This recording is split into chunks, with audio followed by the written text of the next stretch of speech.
Oh yeah, so 6 days ago, they said the 20 best songs by drag queens.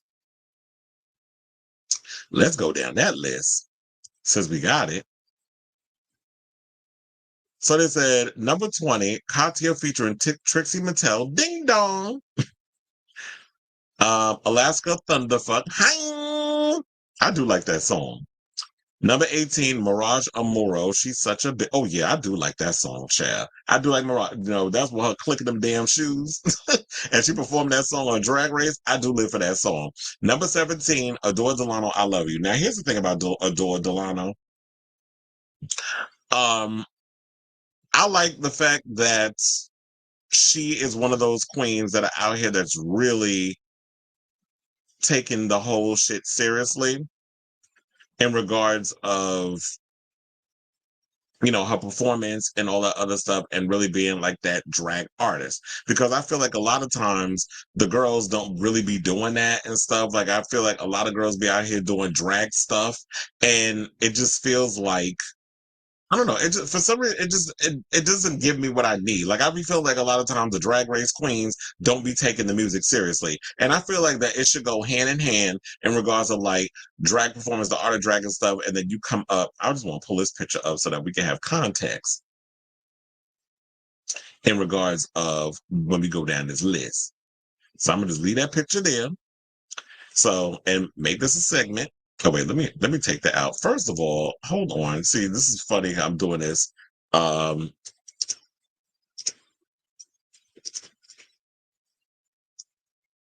Live.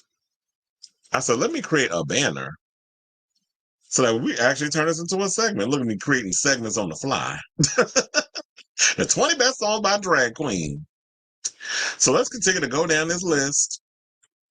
It has 17, number 17, Adore Delano, I Adore You. I do like that song. And I like a lot of her earlier stuff. I know she at one point decided to go into some whole Courtney Love type of vibe with her music. And I know I did see a recent picture of her post transition where she revealed that she is back in the studio. So I'm curious to hear what Adore has to say, musically post transition and what her voice sounds like, because I'm sure like when you're taking the hormones and you're doing all these other things, everything is going to change about your demeanor. The way you were when you were Adore Delano pre-transition and that whole drag race and all the other stuff you're going through at that time. It's like this is a new situation that you're going into. So hearing the difference in your vocal, like how you sing and how you carry yourself, I'm curious to hear what she's going to come with her upcoming album.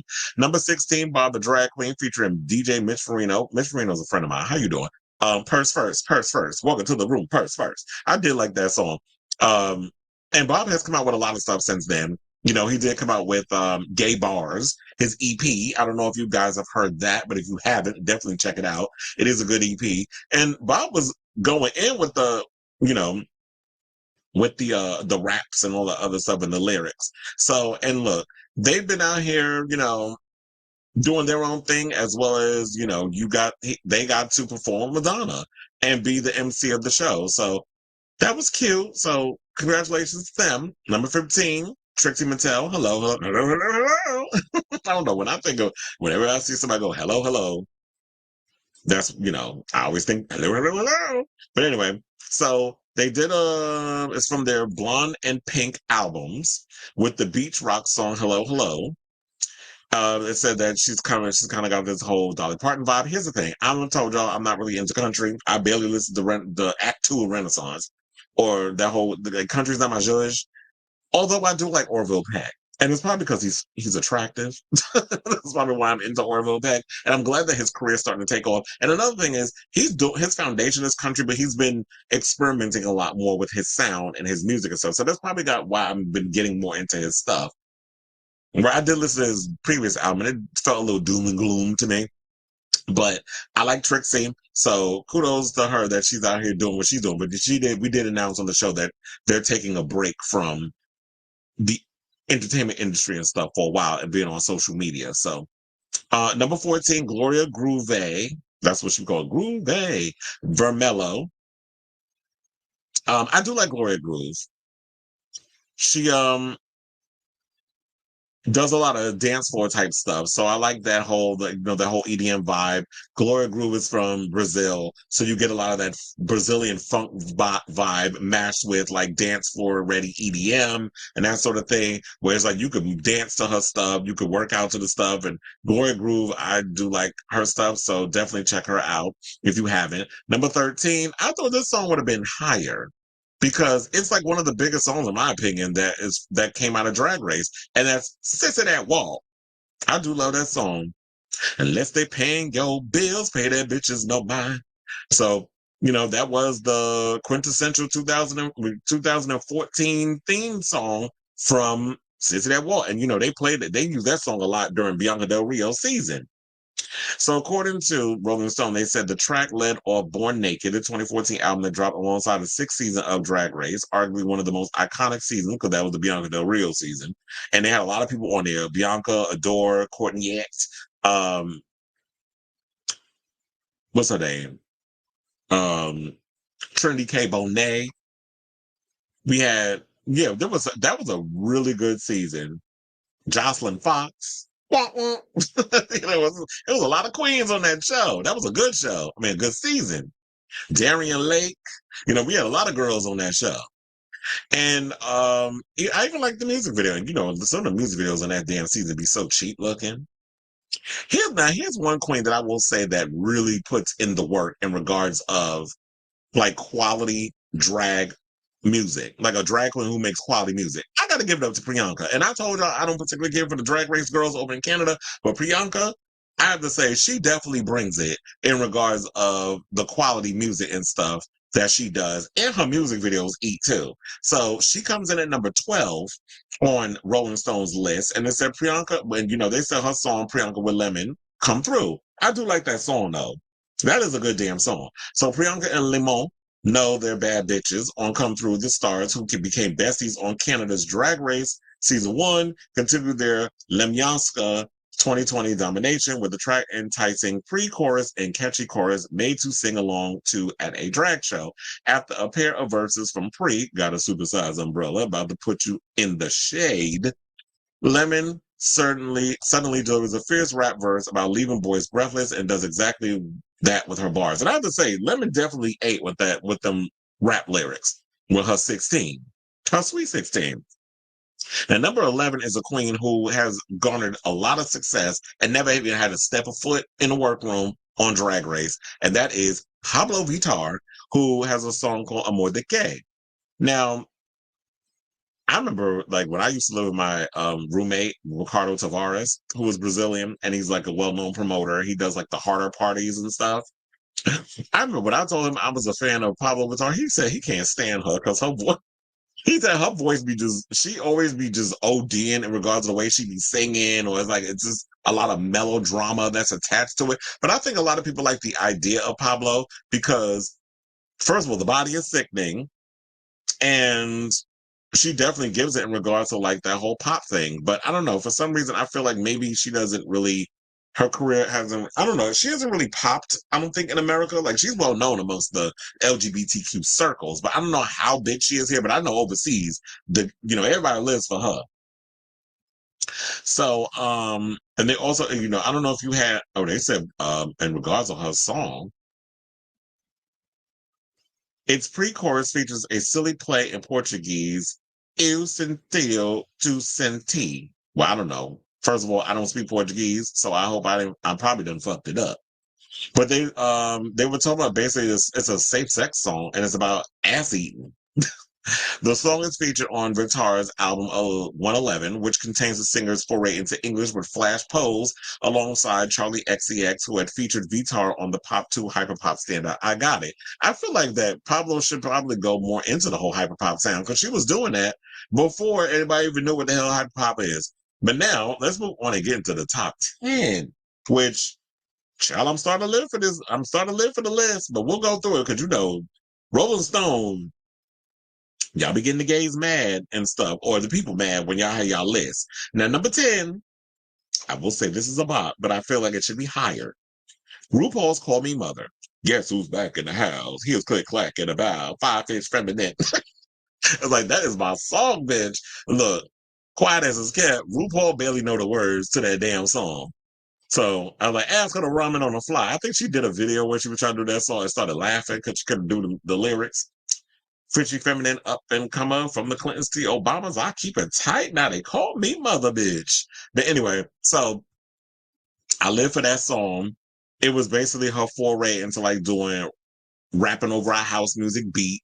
Some people, I think even Azealia Banks was trying to say she was trying to copy off. And I'm like, girl, you did not invent rapping over a house beat. First of all, y'all not going to play in my face with Miss Queen Latifah. Queen Latifah was rapping over a house beat long before there was a fucking Azealia Banks. So bitch, you're not going to sit up in here and call us all types of F words and then try to hijack our sound. Like I told you, Cakes the Killer is another queer artist actually who has rapped over a house beat. So if y'all like that sound, and I did love the whole idea that RuPaul has played in that whole wheelhouse in regards of rapping over, like that was something different. And I did love the fact that he did that. And I do like the American album. I am American, American, red, white, and blue. I do like that song.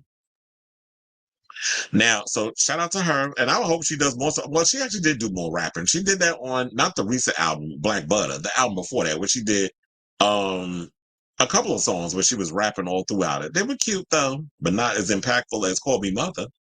Number 9 is Valentina A Prueba de Todo. I do not know that song. I'm not familiar with it. So okay, we'll move on. I'm not really familiar with a lot of Valentina's music. Now, number 8. Now, I will say this: the many of songs the queens have written in the finales of the show, especially when it comes to All Stars. I will say this song 8, and that's Alaska, Katya, Detox, and Roxy Andrews doing "We You Wrote You." I live for that song even to this day. I still listen to it. And it's funny enough, the song still pops up in my rotation. Whenever I be having living my drag fantasies, and I be listening to some of my drag race girls and their music, it pops up in the rotation when I'm listening to a lot of the songs from the other girls. So it's they always have we already know about the tradition of Drag Race, how they always have the queens basically in the finale. They got to write a song or they got to write to a RuPaul track. And then they have to perform it in the finale. And then RuPaul makes his decision on who he wants to make it to the final. And then they crown and all that other stuff. So Read You Wrote You, in my opinion, is still one of those songs that still stands out to this day. Especially when Katya says in her Russian accent, that's a rash, not a herpes sore. So when she says all of that, that makes me laugh. I even like even though Roxy's song part wasn't all that, I do like Roxy's part in the song. So to me, it felt like there was no weak links in that whole thing. But I did live for the part where she was doing the choreography and moving around and the realness of the hair. Like she was giving hairography and all the other shit. And then we had Todrick over at the judges table. He was eating, he was living. And that's like me too. I was living too. I was living right along with them. So that to me is like one of my all-time favorite Drag Race finale bops.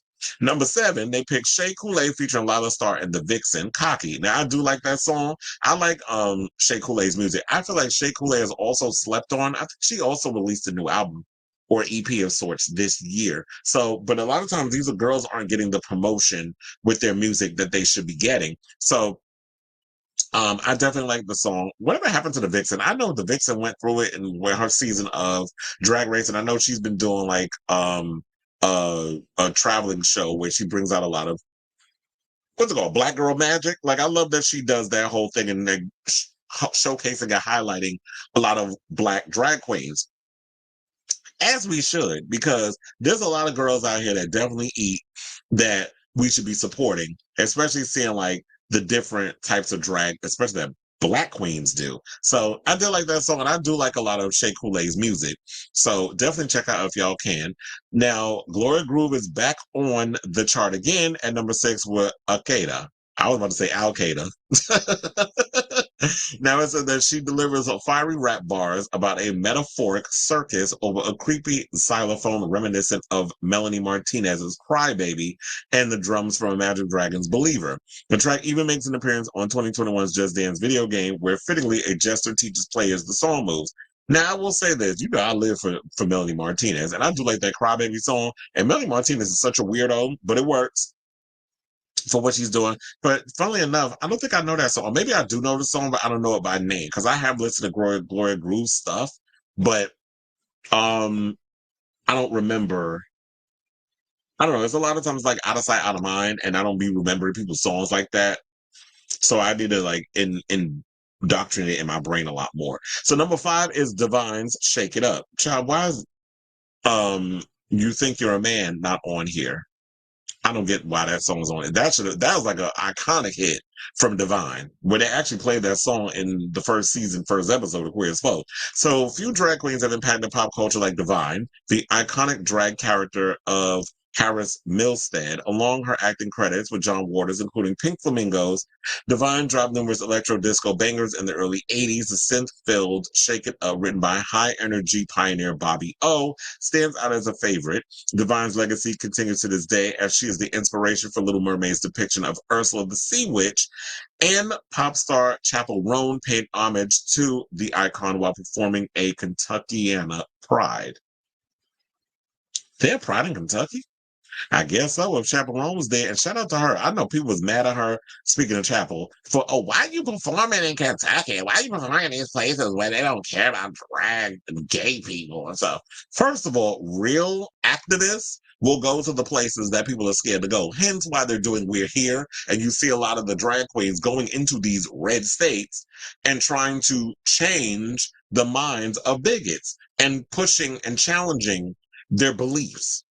So the smart thing to do is, oh, you don't want me here? I'm gonna come to this town.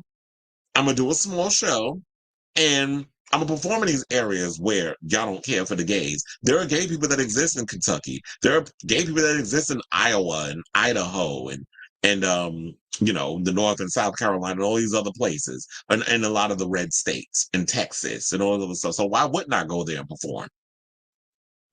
You'd be a pussy not to. Number 4, they picked Violet Chachki, Ali X, Le Comte de Brigot, Mistress of Violet. Now, it's also saying that Ali X and Violet Chachki embrace the darkest fantasies on Mistress Violet. Chachki embodies the role of the dominatrix or bitch with a whip in Dior tights, and the pair sing about over gothy, catchy 80s synths. The track's video sees the pair dripped in Schiaparelli and filmed on an analog camera, bringing the lyrics' burlesque BDSM visions to life in a retro-futuristic cyberspace. So I will say this: I do like Ali X. I think a lot of people really don't be checking for her like that. I know she did release new music this year, and so if you get a chance, definitely check her music out. But I mean, she's kind of gone into this whole really dark gothic synth pop type of vibe and stuff about her. I think she's also Canadian. And seeing Violet Chachki like getting into that, it was great. Speaking of which, sidebar, since we're talking about Drag Race Girls, I was recently listening to, and I've been having it on repeat lately. Aquaria has a DJ set mix that was released on, the thing about Apple Music, they do like a whole, and this is a sidebar situation. Apple Music does this thing where it's like they'll put out for certain occasions a DJ list or like a DJ set or whatever the case is. Now it's Pride season, so they have the annual Pride situation. I forget what it's actually called. Let me go to my Apple Music and look it up. So they have it's called DJ Mix Pride 2024. So Aquaria actually has a mix on there, and she was giving me my life. It was giving me very much like Studio 2000, Party Monster, that whole vibe. Like, if me explaining that, it definitely gives you the vibe of what that type of music sounds like. It's very electro clash. I think electro clash basically is the godfather to what hyperpop is now. Because to me, there was always electro clash. I was out there supporting those girls, where it was Fisher Spooner, Peaches, Le Tigre. There was so many other. There even had Amanda Lepore was up in that whole vibe. Caswell. There was so many people, and some of them still make music to this day. But that whole vibe and sound, Mount Sims and all those other type of artists. Yeah, a lot of them didn't really last, but some of them actually continue to still make music and have created, have had a huge impact. And she was given that type of vibe and sound with her set. So if you have a chance and y'all happen to subscribe to Apple Music, definitely check out Aquaria's DJ mix, because you will definitely not be disappointed. Now, number 3 that we have on here is Conchita Wurst, Rise Like a Phoenix. Now, speaking of which, when we was talking about bearded queens, because remember we was talking about that with Evie Oddly earlier, Conchita Wurst was a bearded queen who could sing her ass off and won Eurovision when she performed Rise Like a Phoenix. And this was back in 2014. So this was 10 years ago. So she made history in regards of, like, you know, her country or whatever, but it also says that she made history in regarding queer representation.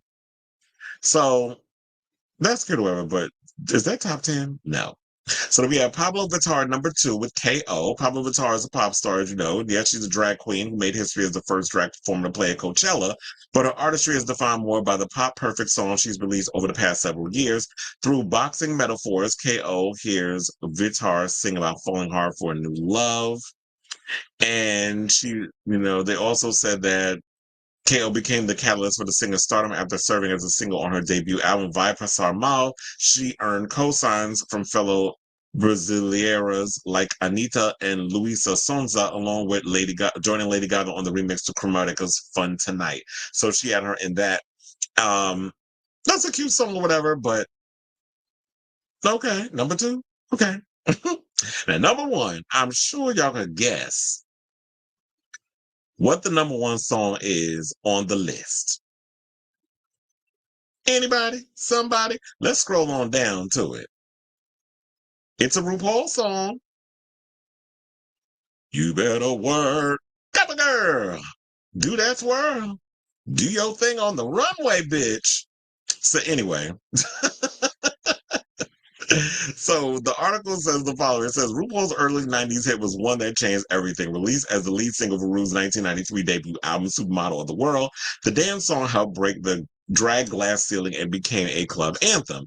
It was so beloved that even Kurt Cobain was calling it one of his favorite songs. The glitzy, catchy track is an instructional one to help you locate your inner diva, and it was just as important in making RuPaul the world's most famous drag star. She would break new ground as the face of MAC Cosmetics and later became the first openly gay talk show host. 2 decades later, the star would lead the charge in further helping popularize drag culture with the long-running Emmy-winning competition RuPaul's Drag Race, from which many of the stars on this list have launched their careers. So there you have it. So that's the list. We went through the top 20. I wanted to do a top 10, but I was like, yeah, let's just go through all of them and bring this up. I think I meant to bring this up before, but it's funny how the universe, like, bitch, just make it now, which is why we did it on the fly.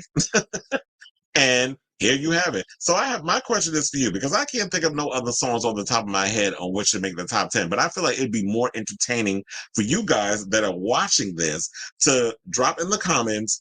Do you agree with this list that they came up with in regards of the 20 best songs by drag queens? What are your favorites? What songs do you like from your favorite drag artist, your drag queen's favorite drag queen, that you feel like did not make the list, that should have been on the list? Should the list have been longer than 20? Because there's a lot of queens out here who have been making really good songs. Or is it that they're accurate with this, where I was saying before that maybe there's a lot of drag queens who do put out what there are, not maybe, there are a lot of drag queens that jump into the whole music situation, that put out music, but in regards of like the execution of those songs, they're not giving. So what are your favorite songs that made the cut, that didn't make the cut? What songs you feel like should have been higher? This is, in my opinion, will be an interesting thing that I would love to see y'all drop down in the comments and let me know what your favorite songs are, whether they did make the list or didn't make the list. Let me know in the comments down below.